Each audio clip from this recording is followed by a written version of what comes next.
Hello friends, welcome back to my channel.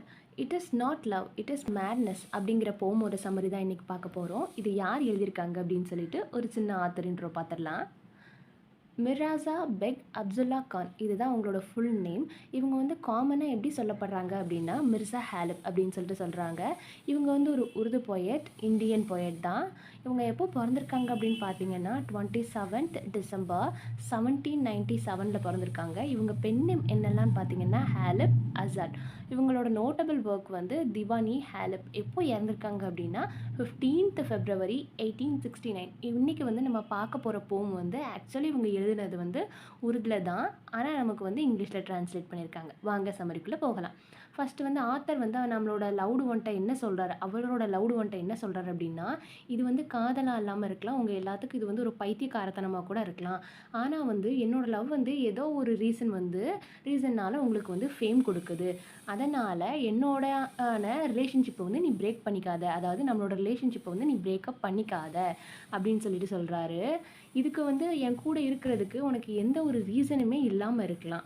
அதாவது நீ என் கூட இருக்கிறதுக்கு எந்த ஒரு ரீசனுமே இல்லாமல் இருந்தாலும் நீ என் கூட இரு, அட்லீஸ்ட் ஒரு எனிமியாகவாவது என் கூட நீ இரு அப்படின்னு சொல்லிட்டு சொல்கிறாங்க. ஆத்தர் வந்து என்ன சொல்கிறாரு அப்படின்னா, நீ வந்து என்னை பார்க்க வர்ற, நீ என்னை மீட் பண்ணுறப்போ வந்து உனக்கு ஏதாவது ஒரு பேட் நேம் கிடைக்குதா, உனக்கு ஏதாவது இதை வச்சு ஏதாவது கெட்ட பேர் எதுவும் கிடைக்குதா, அப்புறம் ஏன் வந்து நீ என்னை மீட் பண்ண இவ்வளோ தயங்குற அப்படின்னு சொல்லி கேட்குறாரு. அப்புறம் நீ உனக்கு அப்படி ஏதாவது கெட்ட பேர் கிடச்சிது அப்படின்னா நீ வந்து என்னை ப்ரைவேட்டாக மீட் பண்ண அப்படின்னு சொல்கிறாரு.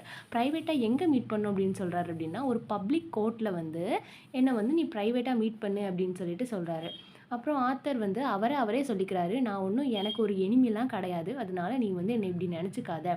சப்போஸ் நான் வந்து உன்னை லவ் பண்ணுறேன், ஆனால் நீ வந்து பதிலுக்கு என்னை லவ் பண்ணாமல் இருந்து வேறு யாராச்சும் உன்னை லவ் பண்ணால் நான் என்ன பண்ண முடியும், நான் என்ன பண்ணுவேன் அப்படின்னு சொல்லிட்டு கேட்குறாரு. Our life is our own responsibility. நம்ம வாழ்க்கையில் வந்து என்ன நடந்தாலுமே அதுக்கு வந்து நம்ம மட்டும்தான் காரணம். வேறு யாருமே அதுக்கு வந்து ஒரு ரெஸ்பான்சிபிலிட்டியாக இருக்க முடியாது. அதுக்கு வந்து ஃபுல் அண்ட் ஃபுல் நம்ம தான் ரீசன் அப்படின்னு சொல்லிட்டு சொல்கிறாரு.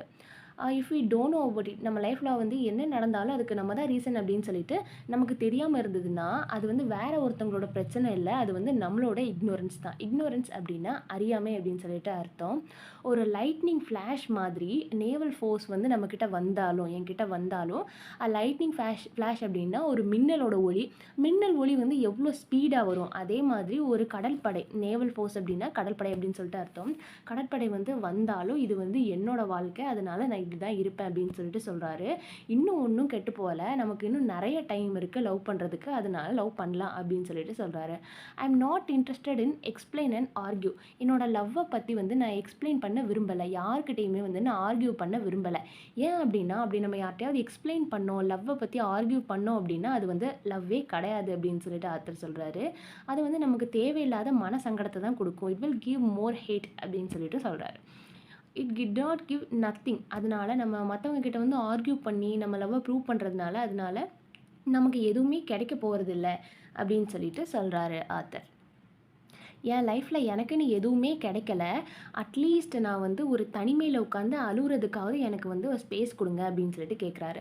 ஆத்தர் வந்து தனிமையில் அழுகுறதுக்காவது எனக்கு வந்து சுதந்திரம் இல்லை, எனக்கு வந்து ஒரு ஸ்பேஸ் வேணும் அப்படிங்கிற மாதிரி கேட்குறாரு. இது வந்து ஸ்பேஸ் அப்படின்னா அது வந்து இடத்த மென்ஷன் பண்ணலை. நம்ம வந்து லோன்லியாக இருக்கும்போது நம்ம அழுவோம் இல்லையா, நம்ம சொல்லுவோம்ல எனக்கு அழக்கூட நிம்மதி இல்லை அப்படின்னு சொல்லிட்டு, அதே மாதிரி தான் இங்கே மென்ஷன் பண்ணுறாரு. வேணா உங்களோட ஹேபிட் வேணால் என்னை வந்து ஹார்ஷாக நீங்கள் ட்ரீட் பண்ணலாம், ஆனால் என்னோட ஹேபிட் அது கிடையாது. நீ வேணால் என்னை வேணாம் அப்படின்னு சொல்லிட்டு நீ துரத்தி விடலாம், உன்னோட ஹார்ஷான கேரக்டர் வந்து நீ என்கிட்ட காட்டலாம், ஆனால் வந்து நான் அப்படி கிடையாது. உன்னை வந்து கிட்டிங் பண்ணியோ மாக் பண்ணியோ, மாக்கிங் அப்படின்னா கேலி கிண்டல்னு சொல்லுவாங்க இல்லையா, அதுதான். கேலி கிண்டல் பண்ணி உன்னை வந்து ஒரு பயத்தில் இருந்து என்னால் வெளிக்கொண்டு வர முடியாது, அப்படி வந்து நான் வெளிக்கொண்டு வர ஆள் கிடையாது அப்படின்னு சொல்லிட்டு இப்போ வந்து நான் லவ் பண்ணுற உன் கூட வந்து ஒன்றும் சேரலை அப்படின்னா நம்ம வாழ்க்கை வந்து நம்ம சேர்ந்து வாழலை, நம்ம 2 பேருமே நம்ம லைஃப்பை வந்து சேர்ந்து வாழ முடியாமல் போச்சு அப்படின்னா வெறும் ஆசை மட்டும்தான் மிஞ்சும், வேறு எதுவுமே மிஞ்சாது அப்படின்னு சொல்லிட்டு சொல்கிறாரு. இது வந்து ஒரு லவ் போயம். இந்த போம் மூலியமாக ஆத்தர் என்ன சொல்ல வராரு அப்படின்னு பார்த்தீங்கன்னா, அவரோட லவ்டு ஒன்றுக்காக அவர் எவ்வளோ டீப்பாக லவ் பண்ணுறாரு, அவரோட லவ்வுக்காக அவர் எவ்வளோ டெப்த்தான லவ் இது பண்ணுறாரு அப்படின்னு சொல்லிட்டு சொல்ல வராரு. அப்புறம் இந்த போமோட தீம்ஸ் என்னெல்லாம் பார்த்தீங்கன்னா, சஃபரிங், லாங்கிங்னஸ், அன்அட்டைனபிலிட்டி ஆஃப் லவ். அட்டைனபிலிட்டி அப்படின்னா என்னென்னா அடைய முடியாத காதல். அவர் வந்து அவரோட லவ்வை வந்து அடைய முடியுமோ முடியாதா அப்படின்னு சொல்லிட்டு அவருக்கே தெரியல. அதை வந்து சொல்கிறாரு. அப்புறம் இந்த போம் வந்து எதை பற்றி சொல்லுது அப்படின்னா, இந்த போம் கொஸ்டின்ஸ், அதாவது நார்மலாகவே லவ் அப்படின்னா ஒரு பைத்தியக்காரத்தனம் அப்படின்னு சொல்லிட்டு சொல்கிறவங்க இருக்காங்க இல்லையா, அதுதான். அதாவது ஒரு traditional boundary between love and madness. லவ்வுக்கும் பைத்தியக்காரத்தனத்துக்கும் என்ன வித்தியாசம் அப்படிங்கிறத வந்து அவர் சொல்ல வராரு. லவ்னாலே ஒரு மேட்னஸ் தான் அப்படிங்கிற மாதிரி அவர் வந்து டீப்பாக ஒரு ட்ரெடிஷ்னல் மெத்தடில் வந்து ஆத்தர் வந்து எக்ஸ்பிளைன் பண்ணுறாரு. தேங்க்ஸ் ஃபார் வாட்சிங். இந்த வீடியோ உங்களுக்கு பிடிச்சிருந்ததுன்னா மறக்காமல் சப்ஸ்கிரைப் பண்ணுங்கள். இந்த போமில் ஏதாவது டவுட் இருந்ததுன்னா கேளுங்க. வேறு ஏதாவது போம், நாவல், ட்ராமாக்கு சம்மரி வேணும்னா கமெண்ட் பண்ணுங்கள்.